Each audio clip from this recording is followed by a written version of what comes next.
Olá, gente! Estamos aqui hoje mais uma vez para refletirmos juntos a nossa liturgia do dia, tá certo? E hoje as leituras, elas vêm falar pra gente que Deus nos chama para formarmos comunidades unidas no amor, né? E seguirmos a Jesus Cristo, sermos imitadores, seguidores dele, né? E continuarmos a sua missão aqui na Terra. Então, a primeira leitura de hoje está em Jeremias, capítulo 1, versículo 4 e 5, depois o versículo 17 a 19. Assim veio a mim a palavra do Senhor, dizendo: Antes que te formasse no ventre, te conheci, e antes que saísses da madre, te santifiquei. As nações te dei por profeta. Tu, pois, cinge os teus lombos e levanta-te, e dize-lhes tudo quanto eu te mandar. Não desanimes diante deles, porque eu te farei com que não temas na tua presença. Porque eis que te ponho hoje por cidade forte, e por coluna de ferro, e por muros de bronze, contra toda a terra, contra os reis de Judá, contra os seus príncipes, contra os seus sacerdotes e contra o povo da terra. E pelejarão contra ti, mas não prevalecerão contra ti, porque eu sou contigo, diz o Senhor, para te livrar. Então, essa primeira leitura, ela diz pra gente que nós devemos seguir o exemplo de Jeremias, né? E realmente seguir essa missão de ser comunidade, né? De levar a palavra de Deus para aqueles que necessitam, de evangelizar as pessoas sem temer os conflitos, né? Sem temer as dificuldades e os obstáculos que se colocam na nossa vida, porque Deus está conosco, Deus caminha conosco, então nós não devemos temer, tá certo? E agora, falando da segunda leitura, hoje ela está em 1 Coríntios, capítulo 12, versículo 31, depois o capítulo 13, versículo 1 a 13. Portanto, procurai com zelo os melhores dons, e eu vos mostrarei um caminho ainda mais excelente.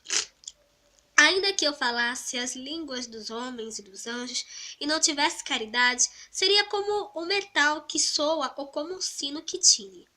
Ainda que tivesse o dom de profecia e conhecesse todos os mistérios e toda a ciência, e ainda que tivesse toda a fé de maneira tal que transportasse os montes, e não tivesse caridade, nada seria. E ainda que distribuísse toda a minha fortuna para sustento dos pobres, e ainda que entregasse o meu corpo para ser queimado, e não tivesse caridade, nada disso me aproveitaria.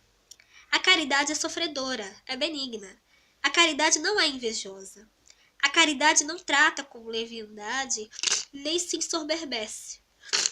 Não se porta com indecência, não busca os seus interesses, não se irrita, não suspeita mal. Não folga com a injustiça, mas folga com a verdade. Tudo sofre, tudo crê, tudo espera, tudo suporta. A caridade nunca falha, mas havendo profecias, serão aniquiladas. Havendo línguas, cessarão. Havendo ciência, desaparecerá. Porque em parte conhecemos e em parte profetizamos. Mas quando vier o que é perfeito, então o que o é em parte será aniquilado. Quando era menino, falava como menino, sentia como menino, discorria como menino, mas logo que cheguei a ser homem, acabei com as coisas de menino. Porque agora vemos por espelho em enigma, mas então veremos face a face. Agora conheço em parte, mas então conhecerei como também sou conhecido. Agora, pois, permanecem a fé, a esperança e a caridade. Estas três, mas a maior destas é a caridade.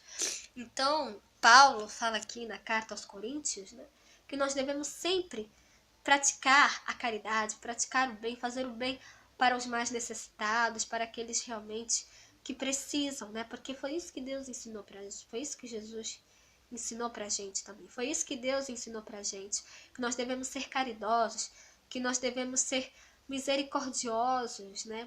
Que nós devemos realmente sempre procurar fazer boas atitudes, boas ações, né? Sempre procurar fazer o bem para as outras pessoas. Então, que a caridade possa permanecer dentro de cada um de nós.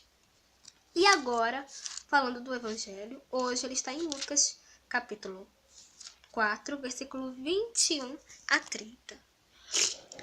Então Então Jesus começou a dizer-lhes: hoje se cumpriu esta escritura em vossos ouvidos. E todos lhe davam testemunho e se maravilhavam das palavras de graça que saíam da sua boca. E diziam: não é este o filho de José? E ele lhes disse: sem dúvida me direis este provérbio: médico, cura-te a ti mesmo.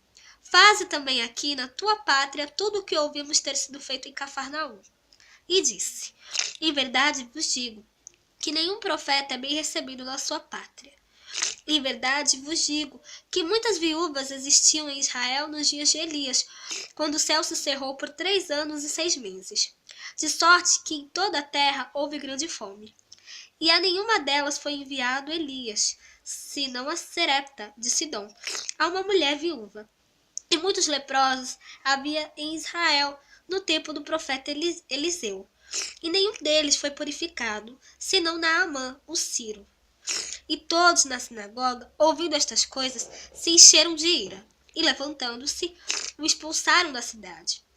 E o levaram até o cume do monte em que a cidade deles estava edificada, para dali o precipitarem. Ele, porém, se passando pelo meio deles, retirou-se. Então, como nós podemos ver aqui no Evangelho, Jesus ele não foi bem recebido na própria cidade dele. As pessoas não compreenderam os ensinamentos dele, não compreenderam o que ele quis dizer. E assim é a nossa missão. Nós muitas vezes encontramos resistência por parte daquelas pessoas, das pessoas mais próximas. Nós queremos levar a palavra de Deus, evangelizar as pessoas, continuar, seguir a missão de Jesus. E muitas pessoas às vezes não entendem, infelizmente. Mas nós não devemos desistir. Nós devemos seguir firmes e fortes.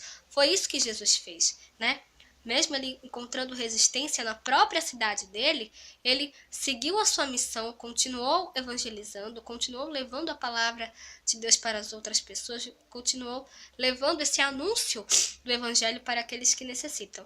Então que nós possamos realmente seguir a palavra, seguir realmente esse exemplo de Cristo, e seguirmos firmes e fortes, nessa missão, evangelizando, levando a palavra de Deus àqueles que precisam ouvir, tá certo? Então era isso que eu tinha para falar para vocês hoje. Muito obrigada a todos por curtirem, por comentarem.